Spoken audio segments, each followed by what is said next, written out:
Hello everyone, I'm Shivani Muthana from Your Story and welcome to this fireside chat where we're talking about why getting the right co-founder matters. Now the past year, of course, as we all know, has been a challenging one for the global business community. But it also deserves a mention for the various times when startups really turn this crisis into an opportunity by leveraging innovation. In fact, according to Your Story research, startup investments between January and June 2021 touched a record high of $10.1 billion, which is up 108% from the investments recorded in January to June 2020 and already exceeds the full year funding level of the past year. Now, while there are, of course, many reasons that can be attributed to their rise, for many aspiring founders, the support that they received from initiatives like Entrepreneur First, popularly known as EF, turned out to be a push in the right direction and a much needed one to really kickstart their journey. Launched in India in 2019, EF offers budding entrepreneurs a platform to really meet a diverse group of potential co-founders, test innovative ideas, and build a startup under the guidance of respected mentors from different industries. Now, the 6-month program brings together aspiring entrepreneurs who can commit to building a business together with shared passion and by leveraging innovation.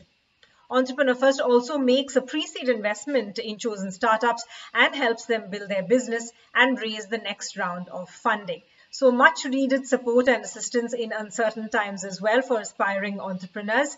So with that said, let's really deep dive into how the EF program is creating a new wave of tech entrepreneurship in the country. We have with us Isha Tiwari, General Manager India at Entrepreneur First, an alumni of IIT Kanpur and the Harvard Business School. Isha has years of experience of building businesses from the ground up across industries. This includes business leadership roles in companies such as Myntra, Cloud9 Hospitals, as well as ITC Limited.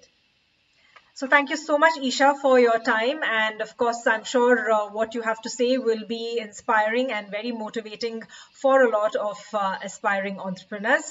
Let me take it straight to the first question. If you can share with us what the vision really is behind EF and what really sets apart an initiative such as Entrepreneur First, because you have a lot of accelerator programs and incubators out there. So how would you really differentiate yourself? Thanks for having me, Shivani. The biggest difference is that EF is not an accelerator. We sort of invented this concept of talent investing about 11 years ago. And really, the vision behind EF is that we think the world's most impactful people should be starting companies. Today we see a lot of hype around startups and funding, and I think the Indian ecosystem has really evolved beyond what it was, let's say, even 5 years ago. But I think there's a lot more to be done. I think there's a whole new wave of entrepreneurship to be unlocked, and that's what EF does. The biggest difference is that EF accepts individuals and not startups. So we accept individuals who are aspiring founders who have the potential to build the next $1 billion startup. And we help them sort of get started, find a co-founder, align with resources, etc., as they move forward. So really very much sort of the early support system as you're thinking about starting a company, but don't know where to get started.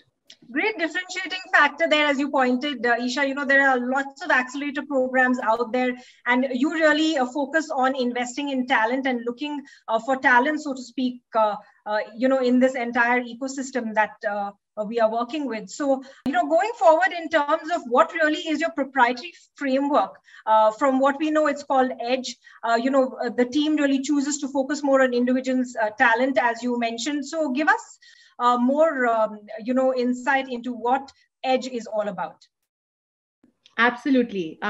It's something we've sort of worked on, refined over many, many years across many locations where EF is present. It's really, again, going back to this theory of we invest in people, right? So we invest in individuals. And most people who join EF cohorts don't have an idea, don't know exactly what they will work on, definitely don't have, a co-founder in most cases. And so really what we evaluate and what we help them think about is their strengths. So EDGE is nothing but another, an interesting, unique way of looking at your own skill sets and strengths. And also to help you think about which are the ones that give you the most differentiated advantage. It's a It's almost like thinking of a pack of cards. You'll always, you'll have a hand of multiple cards, and you'll have one which is the best, but then you'll have several others that you can play, and that's how Edge works. Ultimately, Shivani, the idea is for early stage entrepreneurs, what gives you the right to win, right? You might be really passionate about something, but do you have the right skill set to sort of build in that direction, right? To win in that industry. And it needs to be a combination for success in early stage. It needs to be a combination of skill set as well as passion. And so Edge helps you understand skill set, not just for yourself, but it also helps you evaluate the right skills in co-founders. Right, Isha. Now, the EF program also connects its participants with talented professionals from diverse backgrounds. So, if you can really tell us what are some of the key challenges that startup founders face while choosing a co-founder, and how does EF help them tackle these difficulties? Choosing your co-founder is the basic issue, right? So, if I'm an aspiring founder, and I'm looking for someone to start up with, it's actually not easy. It's very hard. What is my network is the first biggest question. Usually it's school friends, college friends, the colleagues who sit around me at work. And that's fairly limited, because in most of these cases, the people I know that I hang out with are people who are like me, generally, who have strengths like me, right? And in early stage, you actually need co-founders with complementary skill sets. You need people who bring an additional set of skills to the table, so that together you can sort of traverse this very difficult journey of being a founder. And so the first big thing that EF provides is giving you a platform where you have 49 other really diverse, ambitious, fairly talented individuals. And so it allows you the opportunity to meet people with different backgrounds, so to meet people with complementary skill sets. I think the second biggest issue for aspiring founders is finding people with the same commitment level who want to start up at the same time, right? Like, a lot of the people who come to our cohort will say, I've been struggling for a couple of years. I've always wanted to start up, but I can't find anybody in my network who also wants to start up right now. So that's another really big issue. But and that's, I think EF is the only platform that sort of solves that, where you have this diverse set of both technical and business experts, all of whom want to really start up right now and are fully committed to that journey. So I think that sort of becomes another big piece of how EF supports you in finding the right co-founder. I think the last thing I'll mention is the process itself. So we will never tell cohort members what to work on or who to co-found with. It's a very strong principle of ours that we're not building employees, we're building founders. They will take their own decisions. But we will provide them with the right tools. So our frameworks will help them think about, okay, how to evaluate a potential co-founder, right? Am I productive with this person? Are we making real progress? How to ideate, what is the starting point? How to go and validate that in the market? So a lot of this helps people on their early stage journey in terms of, traversing some of these big barriers. That's great. So you essentially play a very key role in really connecting these aspiring founders with the right partner, at the right time when they really require it the most. So that's really great. And, in terms of qualities as well, if you can tell us a little bit more about what would you really say a good co-founder, has in terms of characteristics, or what would you attribute to a person in terms of what do they have and what it takes to start a startup? How can they really build a healthy relationship as well with their co-founder? Yeah, definitely an important question, and it's relevant for anyone starting a company, at EF or outside. A lot of times people feel like, how do I know this is the right person to co-found with if I've not known them for years, right? I think a few basic principles I'd say to anyone who's looking to evaluate potential co-founders. I think the first one, we've spoken a bit about this, is just complementary skills, right? You need a whole array of skills at early stage. You need technical expertise to build the tech product. You need business expertise to understand customer needs, go to market, pricing, etc. You need domain knowledge to have the right networks to move fast. And so it's just very hard to get, all these things in one person. So, look for a co-founder who brings new skills to the table so that together you guys, you become a stronger team. I think another thing to think about when evaluating a co-founder is, or building a relationship with a co-founder is long-term goals, right? I think a lot of times we get swayed in the moment to say, okay, what's the next? Let's think about, okay, just if I raise my seed funding, or what's the next milestone? Let me get my first 100 customers.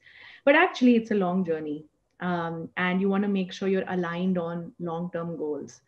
So having that conversation upfront to say, okay, what do you want out of this? What do I want out of this? What are the big principles that are going to guide us as we build a company together? I think that's really important. I think a third thing is, most people forget that just like you have to invest in building a business, you also have to invest in building a co-founder relationship. It needs time, it needs nurturing, it needs effort. It's not easy, right? Regardless of whether you've known a person for years, it's not easy. And it's critical, right? Most startups fail because of co-founder health issues. And so that relationship is really critical. So I think treating it almost with the same rigor as you build a business, right? So what are sort of what is my cadence of talking to the other person? How are we bringing up the top things we are working on? How are we bringing up things we are not happy about, right? And having difficult conversations. So almost forcing each other to have a difficult conversation, because in early days, it's you have so much going on, so many fires to put out. The easiest thing is to put it under the carpet and say, I'm not feeling respected in this relationship, but there's no time to talk about that. I think that's the worst thing you can do. So really having a framework of, having those difficult conversations. And I think finally, in terms of relationship, is there an opportunity for the co-founders to know each other beyond work, to know each other as a whole person? Because when tough times come, you need that. You need to know what the other person, what their background is, what their constraints are, what their thought process is, to then be able to get through the tough times. So, having a once a week non-work session is also really, really important in terms of building a relationship. Right, so great perspective there, Isha, in terms of how EF really looks at it. You really consider the relationship between co-founders as paramount and key. It's sort of equal to the business idea itself and how good it is when you go to market. So great way of really looking at it. And if you can also tell us in terms of, the parameters that you take into consideration while choosing an aspiring entrepreneur for an EF cohort, what does it take to really make the cut? Like I said, it's all about the individuals, and our evaluation is really not on all the stuff they've already done, but on their potential. Do we think they have the potential to build the next big startup? And so for us, this term that we really love is outliers. Is this person an outlier? Has this person hated status quo their whole life? Have they done things differently? Have they been frustrated enough with the way things were to actually, take action and move, whether it was in college, whether it was in early years at work, so that outlier term is really important for us. I think a second thing is around basic skill sets. So, if they're a business expert, the depth of their skills, what are their spikes in terms of, and it's always evaluated against peers. So for us, it's not years of experience, but how you do against your peers, which is very important. And then, if you're a technical expert, what are your technical spikes? What is the depth of those skills? And I think then finally, it's the behaviors. So as you can imagine, this is not a trivial task to say who's going to make a great founder when you don't have a company or an idea to evaluate them on. So it's really about both skill sets and behaviors, right? Have they shown the ability to get through tough times? Have they shown the ability to challenge convention, look at things differently, right? So all of these there's a mix of things that go into it. Definitely not perfect, but we think it's really more important to evaluate potential than past experience. Sure, Isha, and talking about sailing through tough times, let's really talk about the situation that we are currently faced with as well. The COVID-19 pandemic, of course, threw a lot of us out of our depth. It's had a devastating effect on the business community, to say the least. So, how has these, these uncertain times and the business landscape really shaped Entrepreneur First's experience of mentoring startups? Yeah, I mean, this has been a very difficult time for a lot of people, for most of us. And I think the thing that has amazed us has just been how bold founders have become. It really is true, like tough times bring the best out in people. And that's not just in terms of what we are seeing on the ground, in terms of how people are helping each other, but also in entrepreneurship. You're seeing the best founders become more resilient. You're seeing them finding innovative ways of, going over obstacles. So I'll give you a small example. One of our portfolio companies builds IoT devices, and with all of the lockdowns, they were just not able to go to their labs with all the 10 team members together to, upgrade the software on those devices. And so they sort of started from scratch saying, okay, from the beginning, how do I build a software system that is flexible, that is remote accessible, that takes care of anything possible in the future, right? And so suddenly this kind of a situation has brought a new innovation in how they're working on their product. And so we've seen several instances of how founders are being more resilient. In terms of how we are working with founders and mentoring them, we've also adapted to the situation. Our program has now moved to a hybrid model of online as well as in-person modules. Large group sessions are all run online. We still encourage founders to meet in person, offline. Some of the mentors, they meet in person on a one-on-one basis. But there's been a very sort of adaptive, movement in terms of how the program is delivered.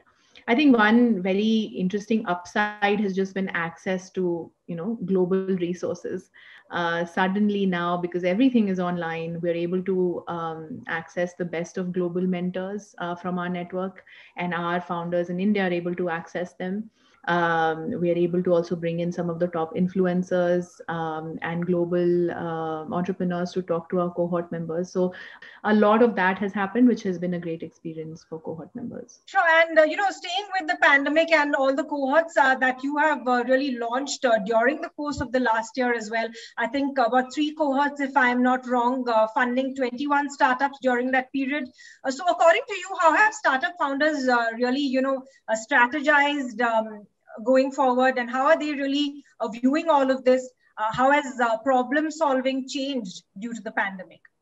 Yeah, I mean, like I was saying, I think founders have become resilient and have become innovative. I think, the best founders, some from our existing cohorts, some from the new aspiring founders from the upcoming cohort. I think everyone is looking at what are the new areas of opportunity. And whenever you have massive events like the one we are just going through with the pandemic, you have massive consumer behavior changes, right? So if you think about how much of commerce has moved online, how much of remote tracking of things like factory operations is happening, right? So how much automation is happening. So a lot of consumer behaviors are changing in every industry.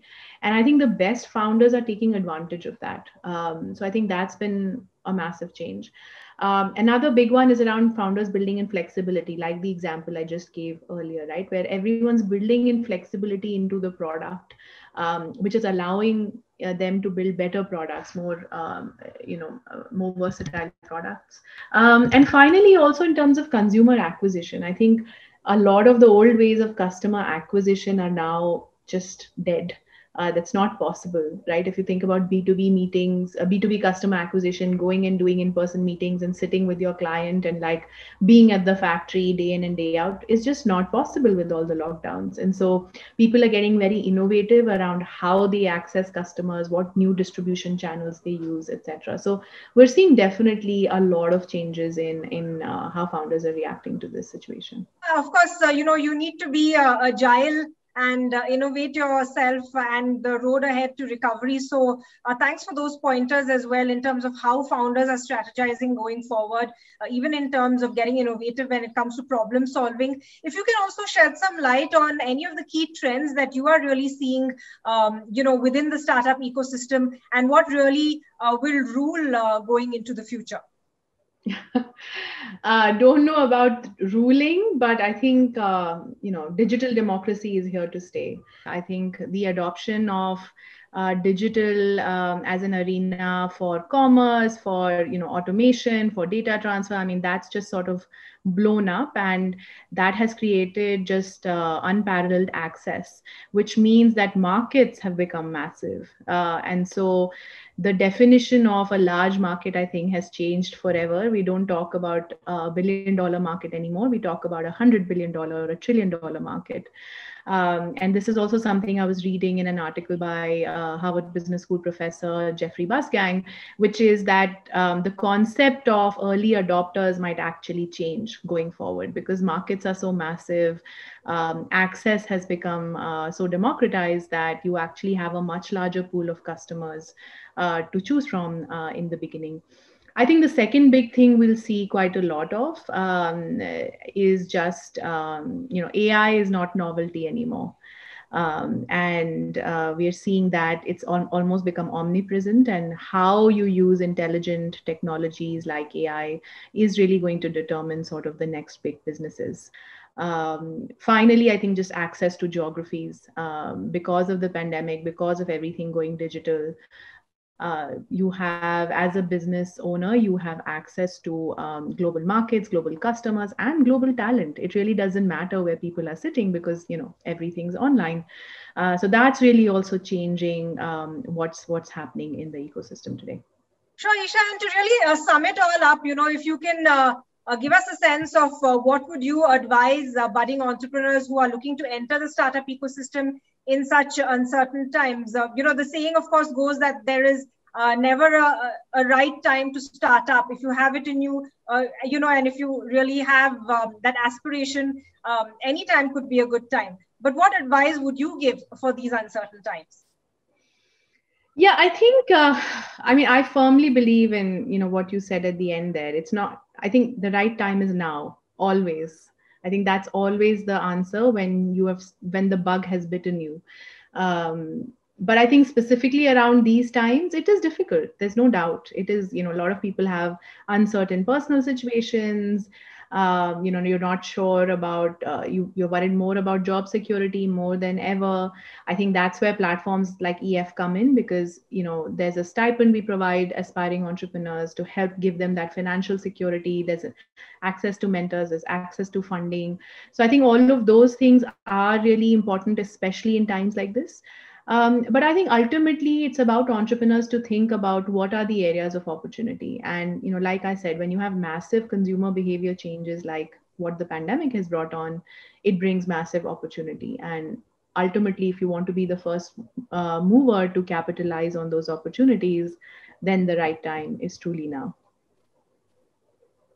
Great. Really well put there, Isha. So, going with the right time is now. I'm sure a lot of aspiring entrepreneurs are pretty inspired and motivated by what, you've said and what the Entrepreneur First cohort has to offer as well. Like you highlighted, mentorship, funding, getting the right partners, all of this, rolled into one. So it is, of course, uncertain times, but when you have all of this backing you, it, of course, makes that journey a little easier. So thanks so much, Isha, for your time, for sharing your thoughts and for letting us know what the Entrepreneur First cohort and program is all about. Just a special note to all our viewers and all of you looking to start up. The deadline to apply for the Entrepreneur First cohort is July 15th, and the cohort program will begin from the 30th of August 2021. This is for the full-time cohort in Bangalore. So do apply, if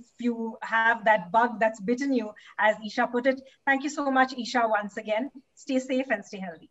Thank you.